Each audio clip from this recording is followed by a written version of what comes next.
주님의 재림을 준비하는 교회라는 제목으로 하나님의 말씀을 전하도록 하겠습니다. 오늘은 우리 미금중앙교회의 35번째 생일입니다. 교회가 설립된 지 올해로 35주년이 되었습니다. 35년 동안 교회는 부흥도 맛보았고요. 또 아픔도 경험했습니다. 그런 가운데 교회는 더욱 성숙해졌고 비온 뒤에 땅이 더 단단해지듯이 교회는 견고해졌습니다. 이 모든 것이 하나님의 은혜요. 또한 성도들의 눈물과 수고의 열매인 줄 믿습니다. 우리 앞뒤 좌우에 있는 분들하고 한번 이렇게 인사했으면 좋겠습니다. 수고하셨습니다. 수고하셨습니다. 그리고 또한 오늘은 추수감사주일입니다. 한 해의 수확을 감사하며 하나님께 감사와 영광을 돌리는 날인데요. 물론 오늘날 도시에 살고 있는 사람들은 농사를 짓지 않기 때문에 수확의 기쁨과 또 감사의 의미가 예전과 같지 않습니다만 우리의 이 먹고 마심과 또 입고 쓰는 모든 것들이 그 하나님으로부터 온 것임을 우리는 잊지 말고 하나님께 감사해야 합니다. 뿐만 아니라 모든 일에 감사해야 되지요. 사도 바울은 범사에 감사하라 이렇게 말했습니다. 뉴욕대학교 부속병원 재활센터 벽에는 이런 글이 쓰여져 있습니다. 큰 일을 이루기 위해 힘을 주십사 하나님께 기도했더니 겸손을 배우라고 연약함을 주셨습니다. 많은 일을 해낼 수 있는 건강을 구했더니 보다 가치 있는 일 하라고 병을 주셨습니다. 행복해지고 싶어 부유함을 구했더니 지혜로워지라고 가난함을 주셨습니다. 세상 사람들에게 칭찬을 받고자 성공을 구했더니 뽐내지 말라고 실패를 주셨습니다.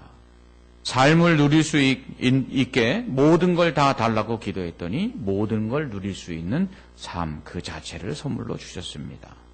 구한 것 하나도 주시지 않았지만 내 소원 모두 들어주셨습니다. 하나님의 뜻을 따르지 못하는 삶이었지만 내 마음속에 진작에 표현 못한 기도는 모두 들어주셨습니다. 나는 가장 축복받은 사람입니다. 그렇습니다. 하나님께서 우리에게 주시는 것이 우리의 생각과 좀 다르다 할지라도 하나님은 우리가 생각하는 것보다 더 좋은 것을 주시는 아버지 되시는 줄 믿으시기 바랍니다. 우리는 어떤 감사를 하나님께 드리고 있습니까? 욥은 우리가 하나님께 복을 받았은즉 화도 받지 아니하겠느냐 이렇게 말했습니다. 그러므로 욥은 우리에게 감사하지 못할 것도 없고 그리고 감사할 수 없는 상황도 없다라고 교훈하고 있는 것이죠. 그러므로 성도는 범사의 모든 상황에 하나님께 감사해야 될 줄 믿습니다. 이렇게 감사할 때 상황이 바뀝니다. 감사할 때 하나님께서는 더 이상 그 사람을 통해서 고난을 주실 이유가 없는 것이죠. 왜? 하나님이 원하시는 것은 어떠한 상황이든지 감사하는 그 믿음을 보시려고 하시는 것이지 우리가 그 고난 속에서 고통하는 것을 하나님이 원하시는 것이 아니기 때문입니다. 그러므로 감사할 때 고난도 사라지고요. 감사할 때 기쁨이 넘쳐나게 되는 것이죠. 35주년 교회 설립 기념주일을 맞아서 오늘은 특별히 하나님께서 교회를 통해 우리에게 주신 은혜에 대한 감사를 함께 생각해 보기를 원합니다. 그런 의미에서 교회가 과연 무엇이며 오늘날 교회는 무엇을 해야 하는지에 대해서 함께 말씀을 상고해 보기를 원합니다. 먼저 예루살렘 성에 입성하신 예수님은 성전을 정화하십니다. 성전 안에서 매매하는 자들을 쫓아내시고요. 돈 바꾸는 자들의 상과 비둘기 파는 자들의 의자를 둘러 엎으십니다. 다른 복음서에 보면 예수님께서 채찍을 만들어서 장사하는 사람들을 내쫓았다. 이렇게 기록하고 있습니다. 다소 과격한 모습으로 평소와는 달리 성전을 정화하시는 예수님의 모습은 우리에게 심판자 되신 예수님의 모습을 보여주고 있는 것입니다. 그렇다면 왜 성전에서 장사하는 사람들이 있었을까요? 성전에서는 제사가 드려졌습니다. 제사에는 반드시 제물이 필요했는데요. 이 제물은 제사를 드리는 사람이 직접 가져오거나 아니면 돈을 주고 사야 했습니다.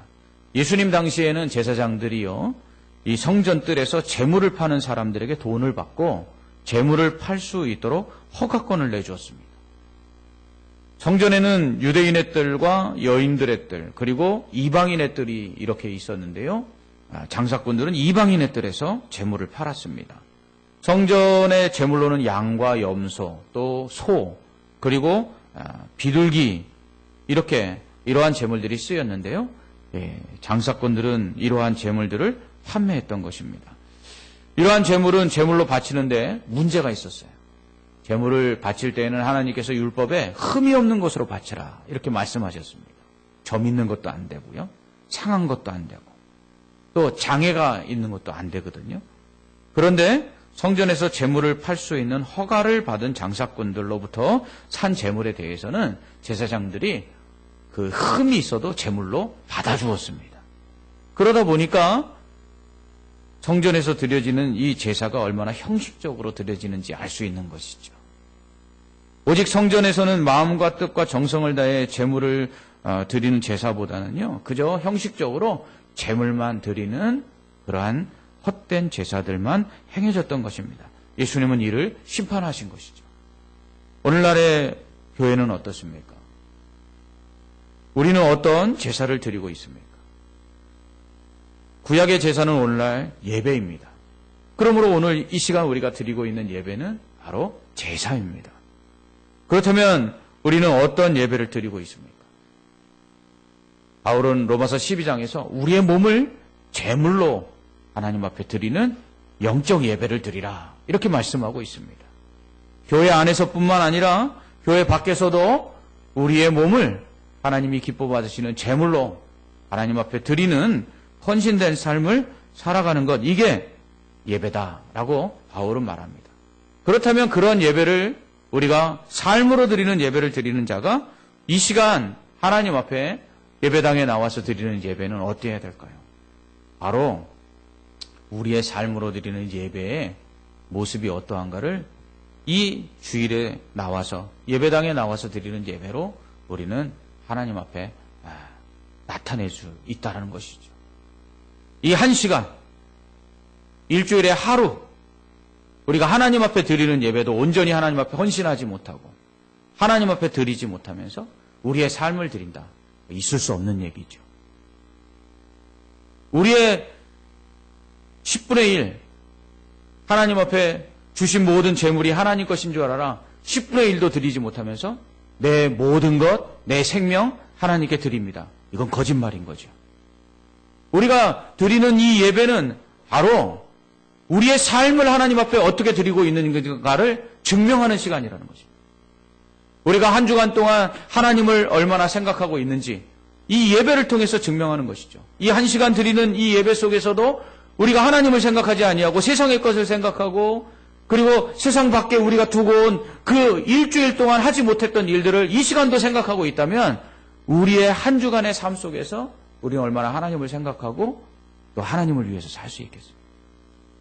그러므로 이 한 시간에 드려지는 이 예배가 바로 우리의 한 주간의 삶의 모든 것을 보여주는 증거하는 시간이라는 것을 우리는 알 수 있다는 것이죠.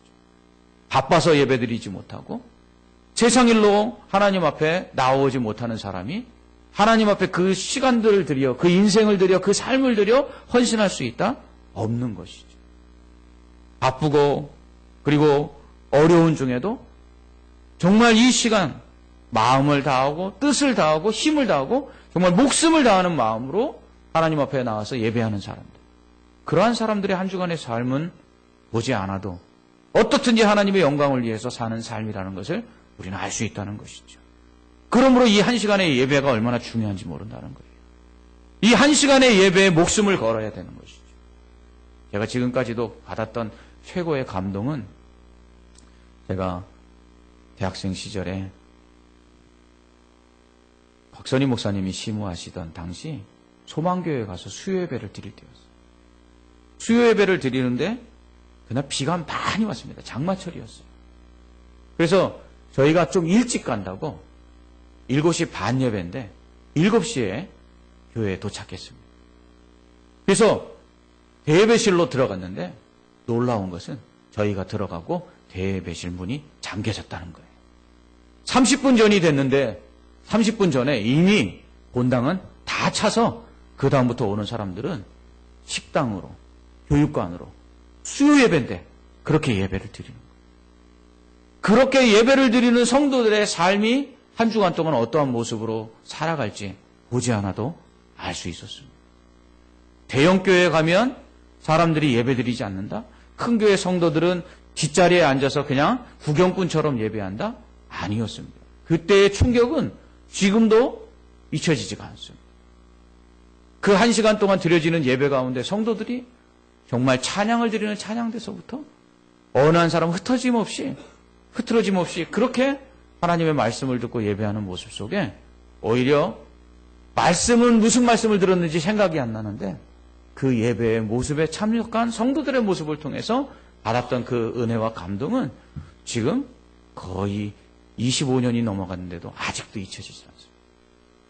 바로 하나님이 받으시는 예배는 바로 그러한 예배가 아니겠습니까? 우리의 마음과 뜻과 정성을 다해서 하나님 앞에 드리는 예배, 우리의 몸을 하나님 앞에 제물로 드리는 그 예배를 하나님께서 기쁘게 받으시는 것이죠. 이러한 그 예수님의 성전 정화 사건은 마지막 날에 예수님께서 재림하셔서 세상을 심판하실 때의 심판이 교회로부터 시작된다는 것을 의미하는 것입니다. 요한계시록 그 마지막 심판에 대한 예언의 말씀을 하고 있는데요. 마지막 심판을 예언하고 있는 요한계시록 역시 심판주로 오시는 예수님께서 교회들에 대한 칭찬과 그리고 책망으로 시작하고 있습니다. 이는 마지막 심판이 교회로부터 시작된다는 것을 의미하는 것이죠. 요한계시록 2장과 3장에서는 소아시아의 7교회들에 대한 예수님의 칭찬과 책망이 기록되어 있는데요. 에베소 교회는 그 행위와 수고와 인내 그리고 악한 자들을 용납치 않은 걸 칭찬받습니다. 그렇지만 처음 사랑 버린 것으로 인해서 책망을 받죠. 성도들이 변화가 되는 게 아니라 변질이 되어가는 것으로 인해서 책망을 받은 것입니다. 서문화 교회는 환난과 궁핍 가운데서도 고난을 두려워하지 않고 시험을 이겨낸 것으로 칭찬만 받습니다. 버가모 교회는 안디바의 순교 가운데서도 믿음을 지킨 것으로 인해 칭찬을 받죠. 그러나 거짓 선지자들의 교훈을 받아 니골라당의 교훈을 받아서 우상을 숭배하고 또 행음한 것으로 인해서 책망을 받습니다. 두아디라 교회는 에베소 교회와 정반대로요. 사업과 사랑과 믿음과 섬김과 인내에 대한 나중 행위가 처음 행위보다 많다. 에베소 교회는 처음 사랑을 버렸는데 이 버가모 교회는 처음 행위보다 나중 행위가 더 많음으로 인해서 칭찬을 받습니다. 그러나 거짓 여선지자 이세벨을 용납하여서 우상을 숭배하고 또 우상의 재물을 먹고 행음함으로 책망을 받죠. 사대교회는 하나님 앞에서 그 행위가 온전한 것을 찾을 수 없다는 책망을 받습니다. 또한 회개하고 일 깨지 않으면 심판을 받을 것이라는 하나님의 주님의 말씀을 듣지요. 그러나 사대교회 성도들 가운데 흰옷을 입은 몇 사람이 있어서 그들은 구원을 받는다고 말씀합니다. 빌라델비아 교회는 인내로서 말씀을 지켰다는 칭찬을 받고요. 마지막까지 이기는 자는 면류관을 받을 것이라고 말씀하십니다. 또 라우디게아 교회는 차지도 않고 뜨겁지도 않아서 미지근해서 토해버리시겠다 이런 책망을 받습니다. 또한 세상적으로는 부유하지만 영적으로는 가난하다는 책망을 받고요.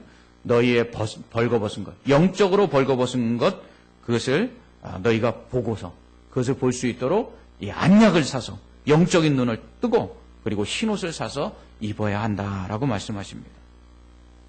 이러한 그 주님이 그 교회들을 향해서 하시는 이 책망과 칭찬의 말씀들을 통해서 우리는 마지막 심판의 때에 교회가 하나님의 책망과 그리고 칭찬을 들음으로써 심판이 시작된다라는 것을 알 수 있는 것입니다. 그렇다면 어떤 교회가 되어야 될까요? 어떤 교회가 마지막 심판의 날에 칭찬을 받을 수 있을까요? 첫째는 열매 있는 교회가 칭찬을 받습니다. 둘째는요, 기도하는 교회가 칭찬을 받습니다. 반대로 열매가 없고 기도하지 않는 교회는요, 마지막 심판날에 책망을 받죠. 이처럼 열매 없는 교회와 기도하지 않는 교회가 심판날에 책망을 받는다는 것을 오늘 마가복음을 기록한 마가는 오늘 우리가 읽은 본문을 이 무화과 나무 저주 사건 사이에 위치시킴으로써 잘 보여주고 있습니다. 이 성전 정화 사건은 열매 없는 무화과 나무를 주님께서 저주하시고, 그런 다음에 다음 날 이 무화과 나무가 저주를 받아 이 말라버린 것을 보고 놀라는 제자들에게 기도하면 산더러 들리어 바다에 던져지라 해도 그대로 될 것이라고 말씀하시는 이 예수님의 말씀 사이에 위치하고 있습니다. 그렇다면 우리는 앞뒤에 있는 사건들을 통해서 이 성전 정화 사건이 갖는 의미를 다시 한번 확인할 수 있는 것이죠. 먼저 예수님 무화과 나무를 저주하시는데요. 이 무화과 나무가 사실은 아직 열매 맺을 때가 되지 않았는데 예수님께서 무화과 나무의 열매를 찾으십니다. 이는 열매 없는 교회가 저주를 받아 심판을 받을 것을 보여주고 있는 말씀입니다. 여러분, 열매를 맺을 때가 아닌데 열매를 찾는 건 이거 예수님께서 잘못하신 거 아닙니까? 갑작스럽게 열매 맺을 때도 아닌데 열매를 찾는 이 예수님의 이 모습은 불합리하거나 부당하다고 생각할 수 있습니다.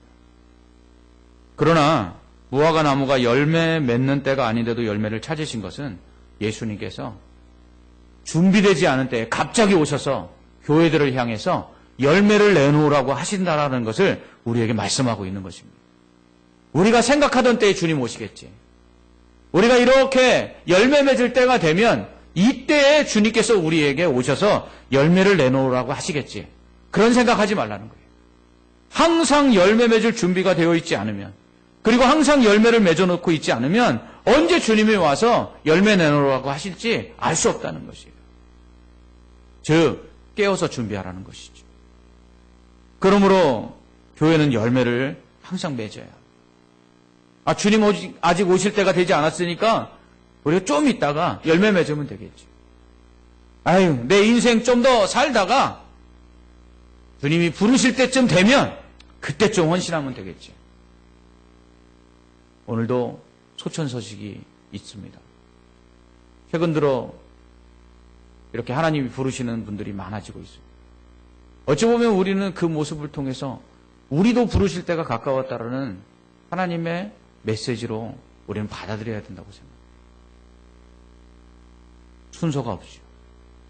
언제 주님께서 우리를 부르시면 우리는 언제든지 가야만 하는 것입니다. 준비된 때에 하나님께서 부르신다고요? 죽음은 초대받지 못한 손님이라고 말합니다. 주님은 그렇게 오셔서 우리에게 찾으실 것입니다. 열매를 내놓으라고. 그렇다면 우리가 맺어야 될 열매, 교회가 맺어야 될 열매는 무엇입니까? 첫째는 전도의 열매입니다. 영혼 구원과 제자 삼는 사명, 이게 교회의 첫 번째 사명 아닙니까? 사도 바울은 나의 달려갈 길, 그 길이 복음을 전하는 길이라고 얘기했어요. 성도들이 이 땅을 살아가는 이유가 무엇입니까? 복음을 전하는 것이에요. 말로 전하든 삶으로 전하든 예수 믿는 것이 어떠한 것이라는 것을, 그리고 예수 믿어야지만 구원을 받는다는 것을 우리는 이 땅에 증명을 해야 되는 것이죠. 또한 사랑의 열매를 맺어야 합니다. 교회는 그리스도의 몸이죠. 그리스도의 몸으로서 교회는 몸의 지체와 같은 성도들이 하나로 연합해서 서로 사랑하는데 서로 교제하고 또 서로 섬김으로써 함께 자라가고 그리고 은혜를 누리는 것입니다. 그러기 위해서는 교회는 오직 말씀 위에 바로 서야 합니다. 말씀은 시냇물과 같습니다. 그래서 시편 1편은 말씀을 주야로 묵상한 자는 시냇가에 심은 나무와 같다 이렇게 말씀합니다. 시냇가에 심은 나무는 가물 때가 되어도 그 잎사귀가 마르지 않고 그리고 계절을 쫓아 열매를 맺듯이 말씀 위에 바로 선 교회는요, 어떠한 그 환난도 다 이겨내고요, 그리고 그 말씀 속에서 결국은 풍성한 열매들을 맺게 되는 것입니다. 초대교회 예루살렘 교회가 부흥하고 성장했던 그 이유가 무엇입니까? 사도들의 가르침을 받았기 때문에. 사도들의 가르침을 받은 대로 순종해서 예배하고, 사도들의 가르침을 받은 대로 기도에 힘쓰고, 사도들의 가르침을 받은 대로 사랑하고, 사도들의 가르침을 받은 대로 교제하고, 사도들의 가르침을 받은 대로 나누고 섬기고, 사도들의 가르침을 받은 대로 전도했더니 날마다 하나님께서 구원받는 자의 수를 더하셔서 부흥하였던 거예요. 예수님은 모든 민족을 제자로 삼아서 세례를 주고 주님께서 분부한 모든 것을 가르쳐 지키게 하라. 이렇게 명령하셨습니다. 예수님은 말씀 안에 거하는 자가 나무에 붙어 있는 가지와 같아서 열매를 맺을 수 있다. 이렇게 말씀하셨어요. 열매 맺는 교회는 결국 말씀이 살아있는 교회입니다. 말씀이 올바로 가르쳐지고요. 성도들은 이 말씀을 사랑해서 그 말씀을 항상 읽고 또 배우고 그리고 그 말씀대로 실천하는 교회. 이러한 교회들이 결국은 열매를 맺게 되는 것입니다. 또한 열매를 맺으려면요. 충성된 일꾼이 필요합니다. 성도들이 충성된 일꾼이 될 때 교회는 풍성한 열매를 맺을 수가 있습니다. 그러므로 추수할 것은 많은데 일할 일꾼이 없다고 예수님 말씀하신 이 말씀을 우리는 다시 한번 기억해야 돼요. 우리가 신앙생활을 하는 이유가 무엇이냐 하면 편하게 신앙생활을 하려고 하는 것이 아니라 주님께서 주신 그 은혜와 사랑에 우리가 보답하는 마음으로 충성하려고 우리가 신앙생활을 하는 거예요. 그래서 신앙생활을 할 때마다 우리의 모습 속에 날마다 주님처럼 헌신하고 죽기까지 순종하는 그런 모습이 나타나야 되는 거죠. 주중에 저희 교회에 보면요. 갑작스럽게 무슨 소리가 나요. 성도들이 올 시간이 아닌데 무슨 소리가 나요. 제가 그 소리가 나는 것들이 궁금해서 이렇게 조용히 나가봅니다. 도둑이 오면은 확 잡아버리려고. 그런데 그 소리는 아무도 성도들이 없는 그 틈을 타서 보이지 않게 수고하는 충성된 일꾼들이 일하면서 내는 소리예요. 목요일이 되면 화장실과 복도를 주중에 한 번은 더 청소해야 된다고 아무도 없는 틈에 오셔서 청소하는 분들이 계십니다. 여러분 주일날 여러분들이 청소하고 간 다음에 일주일이 지난 다음에 화장실은요 깨끗하지 않아요. 그런데 여러분들이 주일날 오시면 깨끗한 화장실을 쓰는 건 바로 그렇게 충성된 일꾼들의 보이지 않는 수고가 있기 때문입니다. 토요일날 아침에 일찍 내려와 보면 화분에 물이 주어져 있고요. 그리고 자판기가 깨끗이 청소가 되어 있어요. 남들이 보면 오히려 일하시다가 화들짝 놀라는 그 숫기 없으신 분이 그렇게 남몰래 충성하고 가는 것이죠. 우리 교회가 이렇게 성도들이 주일날 오면 이렇게 기뻐할 수 있고 즐겁게 예배할 수 있는 것은 바로 그러한 충성된 일꾼들이 보이지 않는 곳에서 아름다운 열매를 맺고 있기 때문입니다. 뿐만 아니죠.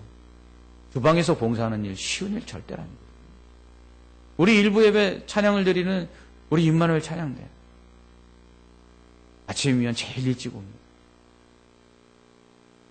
이제 우리 임마누엘 찬양대를 생각하면 제일 걱정이 되는 때가 왔어요. 겨울이 되면 저 지하가 얼마나 추운지 모릅니다. 그 냉장고 같은 그곳에서 찬양을 연습하고 그리고 하나님 앞에 영광을 돌립니다.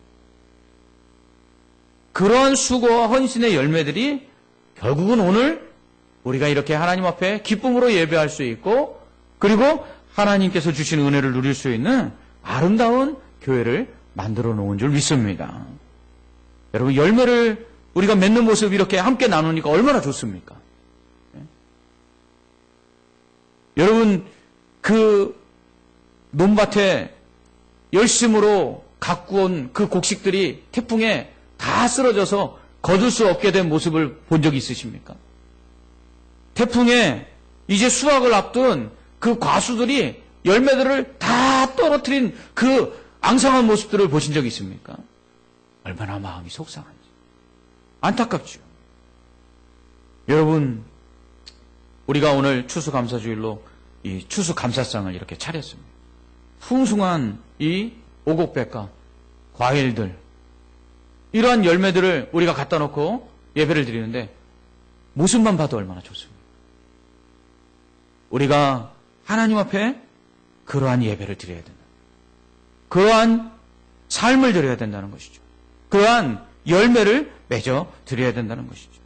농경문화에서 도시문화로 바뀐 오늘날 추수감사에 대한 의미를 무엇으로 재확인할 수 있을까요?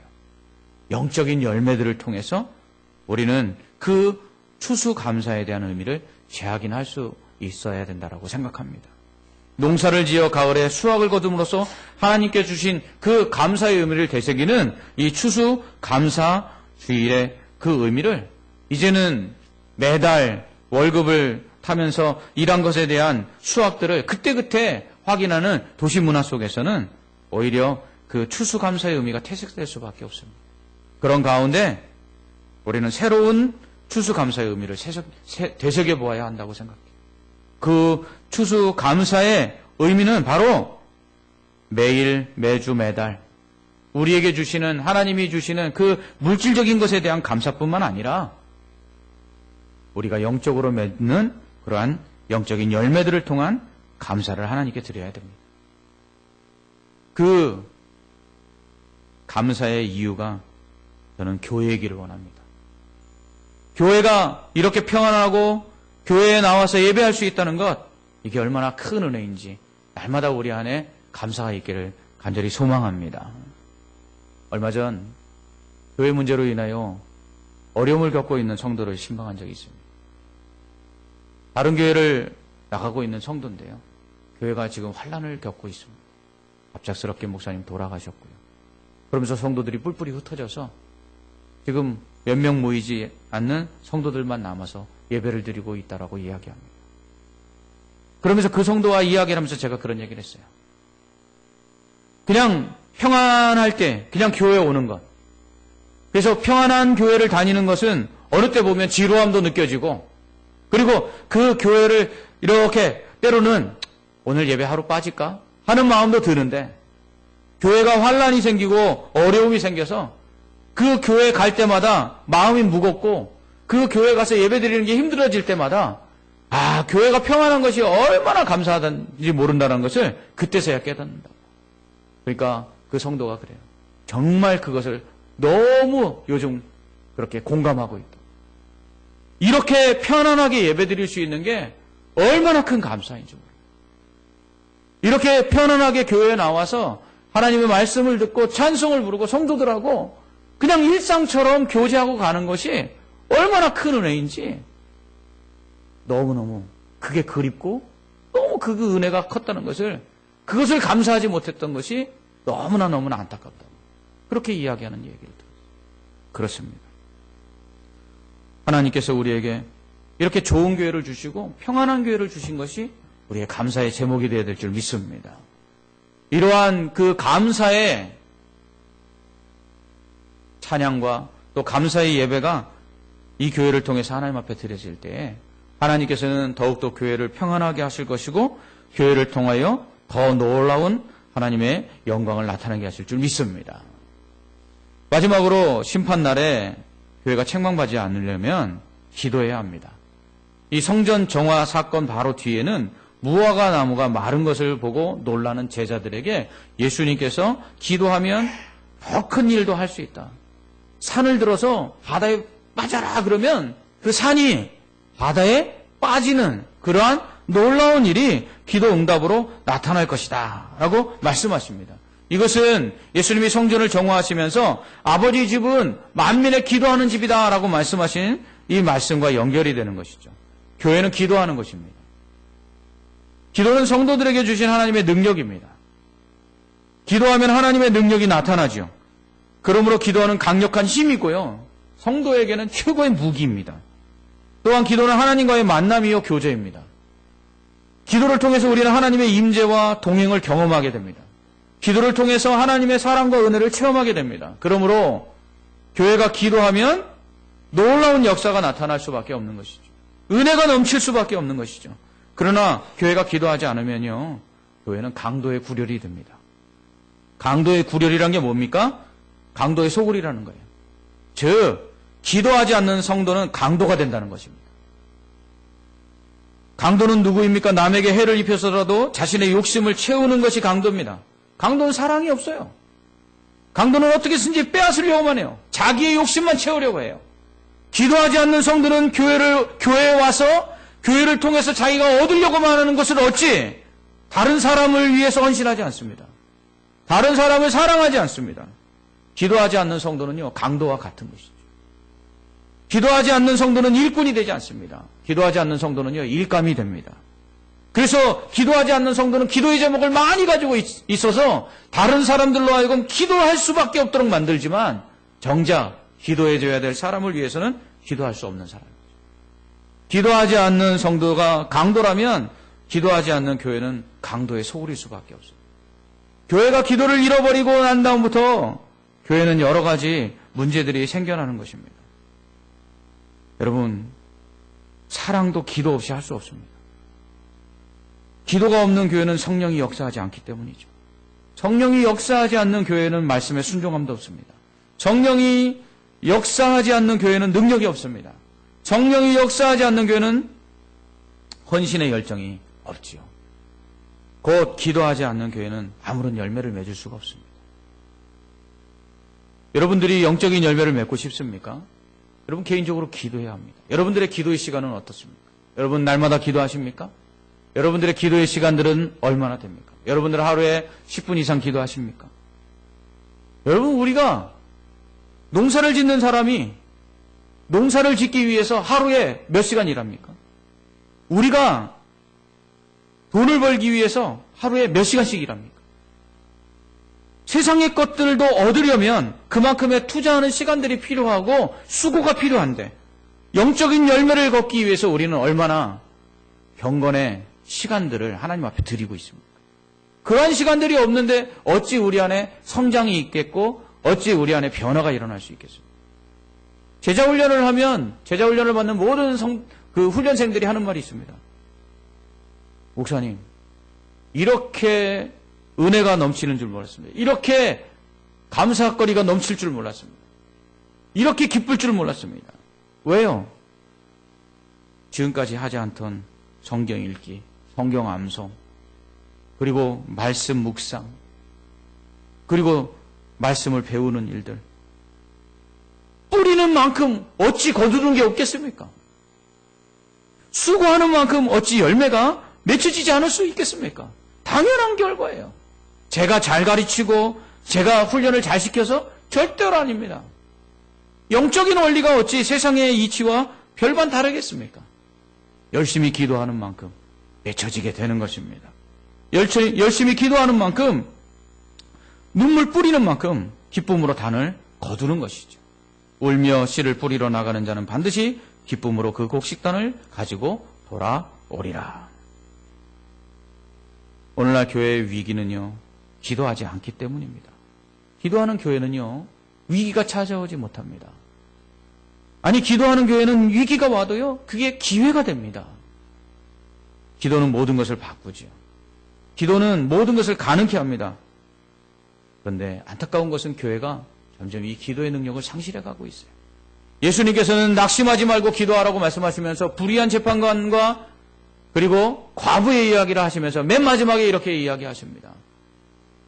그런데 인자가 올 때에 믿음을 보겠느냐.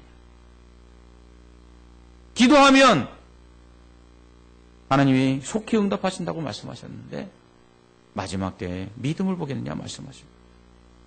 기도하지 않는 성도는 강도되고 기도하지 않는 교회는 강도의 속을 되지만 기도하는 성도는 용사가 되고요. 기도하는 교회는 요새가 됩니다. 기도하지 않는 성도는 약하지만 기도하는 성도는 강합니다. 기도하지 않는 교회는 흔들리지만 기도하는 교회는 견고합니다. 기도하지 않는 성도와 교회는 열매가 없지만 기도하는 성도와 교회는 하나님을 기쁘시게 하는 열매로 풍성해집니다. 35년이 된 우리 교회가 어떤 교회일까요? 열매 맺는 교회인 줄 믿습니다. 기도의 능력이 나타나는 교회인 줄 믿습니다. 이 시대에 필요한 교회 역시 열매 맺는 교회요, 기도하는 교회. 그러므로 우리 미금중앙교회가 더욱 열매 맺고 능력 있는 기도하는 교회가 되기를 소망합니다. 그래서 하나님 앞에 더욱더 쓰임받기를 원합니다. 마지막 주님이 오시는 날에 칭찬받는 교회가 되기를 원합니다. 추수 때가 가까워지고 있습니다. 주님이 다시 재림하실 때가 가까워지고 있습니다. 이때에 우리는 어떤 열매를 맺고 있습니까? 우린 기도를 통해서 그 능력을 통해서 주님이 기뻐하시는 아름다운 열매를 맺혀드림으로 주님 오시는 그 재림을 준비하여 주님 앞에서 칭찬받는 우리 교회가 되기를 간절히 소망합니다. 아멘. 기도하겠습니다. 하나님 아버지, 마지막 주님 오시는 날에 하나님 우리가 칭찬받는 교회 되게 하여 주시옵소서. 그러므로 열매 맺는 교회 되게 하여 주옵시고 기도하는 교회가 되게 하여 주시옵소서.